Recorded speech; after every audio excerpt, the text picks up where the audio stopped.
From a homeowners association president obsessed with controlling every inch of her neighborhood, only to be challenged by a determined renter, to a tenant driven to the brink by unbearable neighbors.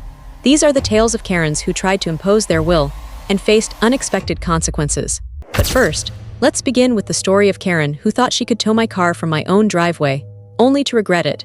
It was a quiet Saturday afternoon, the kind where time stretched lazily, and the only sound was the occasional chirping of birds outside. The air smelled of fresh-cut grass, and the suburban neighborhood rested under a blanket of stillness. My car, a black sedan, sat neatly in my own driveway, exactly where it belonged. But there was always one person who had to stir trouble, Karen. She had made herself well known over the years, with her constant nitpicking, never missing a chance to enforce imaginary neighborhood regulations. It had started small, grumbles about leaves from my tree drifting onto her lawn, complaints about my trash bins being half an inch too close to her property line. She carried herself with the authority of someone who believed the world revolved around her opinions, always scowling, always ready to let everyone know how things should be done. That day, the trouble began with the sound of an idling engine outside. When I peered through the window, disbelief twisted in my gut. A tow truck had backed into my driveway, its orange lights flashing like a warning. And standing beside it, arms crossed and foot tapping impatiently, was Karen. I stepped outside, my pulse quickening. As soon as she saw me, she turned, looking completely unfazed, and made it clear she had taken it upon herself to have my car removed. According to her, it had been parked there too long, and she had assumed I had either moved away or worse. She made some reference to neighborhood standards, implying my vehicle was an eyesore, and though she tried to justify her actions by mentioning HOA regulations, I reminded her there was no HOA. That didn't stop her from insisting one should exist, and that she was merely upholding what she believed were proper rules. The tow truck driver, a stocky man with a weary look, hesitated. He wasn't sure this was legal and voiced his concerns. But Karen, undeterred, assured him she wouldn't have called if it weren't within her rights. I pulled out my phone and began recording, stating clearly that this was my property and that no tow had been authorized. If the driver went through with it, it would be trespassing and theft. That was enough. The driver immediately backed off, lifting his hands as if to wash himself of the whole ordeal. He had no interest in towing a car under such circumstances, not when it risked getting him into trouble. Karen, however, wasn't finished. Frustration tightened her features as she realized she wasn't getting her way. Her lips pressed thinly as she declared she would handle the situation herself, and that was when she made her mistake. Without hesitation, she stomped toward my car and, before I could react, yanked open the driver's door. I had been careless and left it unlocked. She climbed inside. It took me a second to process what had just happened. Then I was moving, striding toward the car, demanding she get out. But she ignored me, gripping the wheel, her expression set with determination. She had decided that if I wouldn't move the car, she would do it herself. A sinking feeling settled in my chest. She was actually going to try to drive it away. I warned her, my voice firm, that what she was doing was illegal, that she had crossed a line. But she remained defiant, arguing that it was just a car and that I could easily park it somewhere else. The tow truck driver took a slow step back, shaking his head as if realizing he wanted no part in what was unfolding. I didn't waste another second. I pulled out my phone and dialed 911. I made sure my voice was loud enough for Karen to hear as I reported a vehicle theft in progress. That seemed to get her attention. The confidence in her expression wavered, though she tried to downplay the situation, saying she wasn't stealing it, just moving it. But her bravado cracked when she pressed the brake pedal, only to realize the engine wouldn't start. She was missing one crucial element, the key fob, which remained safely in my pocket. Minutes later, the police arrived, their cruiser pulling up to the curb with a sense of finality. 2 officers stepped out, surveying the scene with practiced eyes. One of them, a tall man with a weathered face, approached me first, asking what had happened.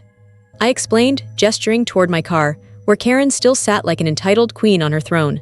The officer turned his attention to her, questioning her motives. She was quick to defend herself, claiming she had only been trying to do the neighborhood a favor, insisting that a vehicle parked too long was a public safety hazard, but the officer remained unimpressed. He pointed out the obvious, it was my driveway. How could it possibly be a hazard?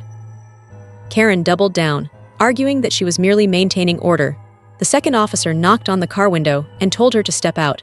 She hesitated but obeyed, stepping onto the pavement with clear reluctance, and then the first officer turned her around and placed cuffs on her wrists. The moment they clicked shut, Karen's confidence crumbled, Outrage colored her voice as she demanded to know if they were serious. She had only been helping. She was a taxpayer, she knew her rights, but the officers remained unmoved.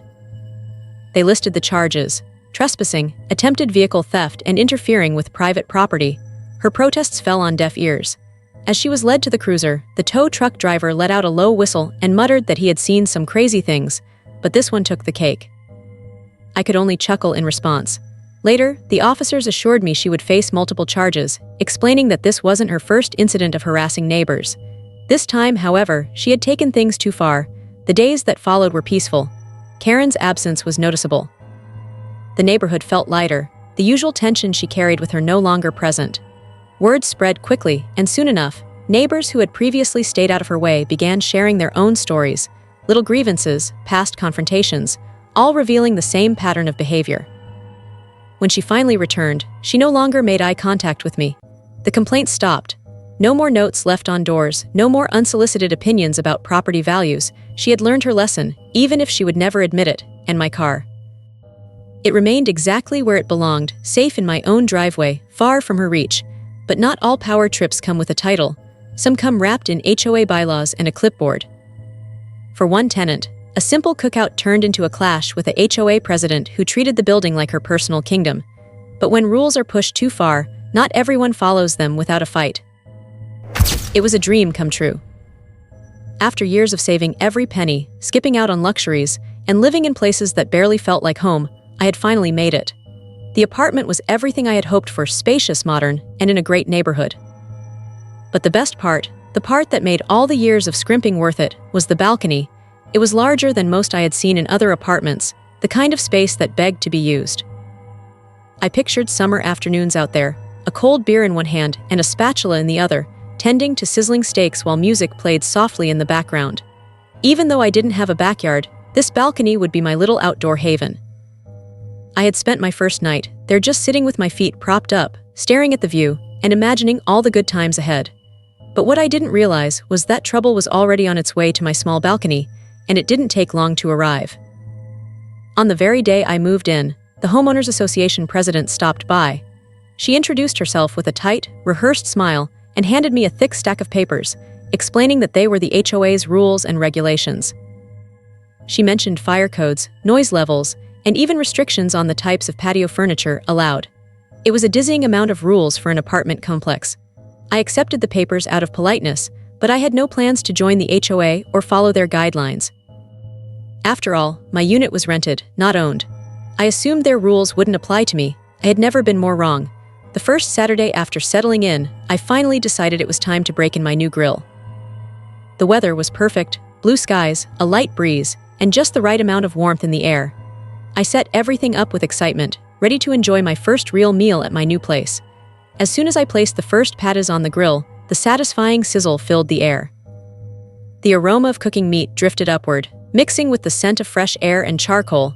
Then came the knock. It was sharp and insistent, the kind of knock that belonged to someone who didn't believe in waiting. Standing at my front door was the HOA president, her arms crossed and her expression severe. She wasted no time before informing me that grilling on balconies was strictly prohibited. Something about fire hazards, building safety, and smoke seeping into other units. When I pointed out that I wasn't a homeowner, she dismissed the argument without hesitation. According to her, HOA rules applied to all residents, whether they were members or not. Then came the threat of fines. I didn't want to cause trouble, not on my first week living there, so I reluctantly turned off the grill. But the entire time, I was seething. This was my home, my balcony. If I wanted to grill outside, I should have every right to do so. Later that evening, I met up with my friend Jim at a bar down the street. He lived nearby and had his own run-ins with an HOA in the past. Over a couple of beers, we ranted about the absurdity of HOA boards, how they seem to attract people with nothing better to do than impose unnecessary rules. That's when an idea struck me. The following Saturday, I set up my grill again. I knew what would happen. I knew she would come. But this time, I was prepared. Sure enough, the HOA president knocked just as the smoke began rising. When I opened the door, I greeted her with a smile and introduced her to Jim, who stood beside me, dressed in a crisp suit and adjusting his glasses. Jim explained that I was engaged in a legal activity on my own rented property and that HOA bylaws applied only to homeowners. Unless the city had an ordinance against balcony grilling, She had no authority over what I did. She tried to argue, but Jim shut it down quickly, suggesting she review her own bylaws before attempting to enforce them incorrectly. Then, with a polite but firm nod, he ended the conversation. She left without another word. That night, Jim and I celebrated our small victory with perfectly grilled steaks, cold beers, and the satisfaction of knowing we had stood our ground. For a while, things were peaceful. I grilled whenever I pleased, sometimes hosting small gatherings on weekends. My balcony became a place of comfort, where I could unwind and enjoy the simple pleasures of good food and good company. Then came another confrontation. One Saturday afternoon, I had a dozen friends over for a cookout.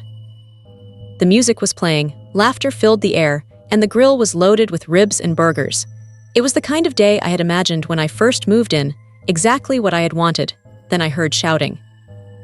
Looking over the balcony, I spotted the HOA president standing near the entrance, stopping guests as they arrived. She was telling them they couldn't go up, claiming that the balcony wasn't built to hold so many people and that it was a safety hazard. Annoyed, I went downstairs. She barely turned toward me before launching into another lecture about fire codes and structural risks. She insisted that by hosting a gathering, I was putting everyone at risk. I listened for a moment, then asked if she would like to call the city fire marshal for a professional opinion on safe balcony occupancy limits.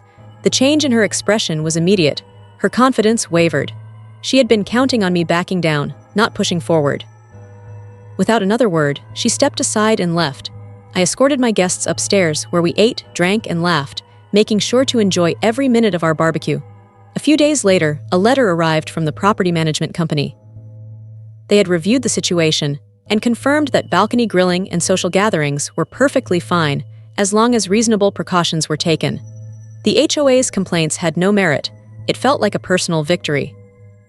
After that, the HOA still tried a few more times to interfere, petty attempts to challenge my right to use my own space. But each time I shut them down. Eventually, they seemed to give up.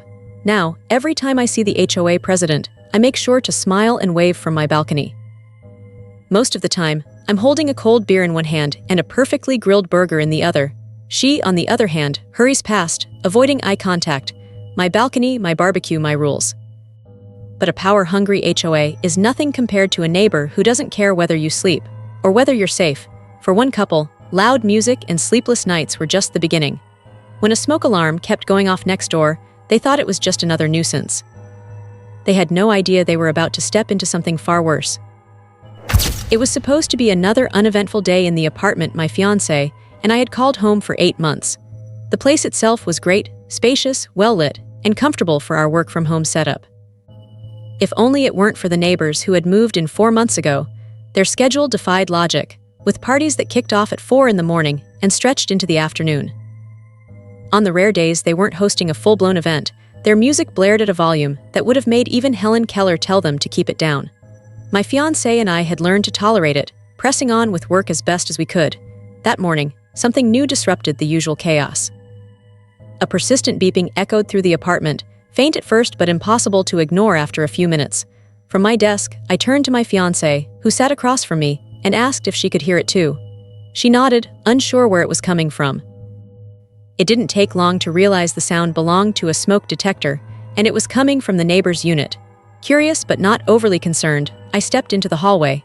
The door to their apartment was closed, cold to the touch, with no visible signs of smoke creeping out. The logical assumption was that they had it under control. Perhaps they had burned something while cooking, nothing more. Satisfied that there was no immediate danger, I went back inside. 20 minutes passed. The beeping continued. That's when I noticed my dog growing restless, whining and pacing near the door. Something wasn't right. Returning to the hallway, I inhaled sharply, catching the unmistakable scent of smoke. It was faint, but it was there.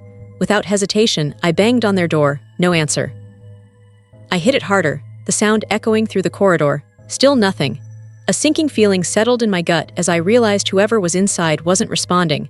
The only thing left to do was call maintenance. The maintenance man, a towering figure who had seen his fair share of apartment disasters, arrived within minutes. I gave him a quick rundown of what was happening. He nodded and moved toward the door, knocking firmly before unlocking it with his master key. As soon as the door swung open, the beeping finally stopped.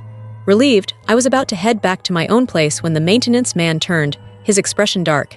He was already on his phone, speaking urgently. The words he spoke sent a cold chill through me. He needed an ambulance and the police. He thought someone inside was dead. Then he looked at me. He needed me to go in with him.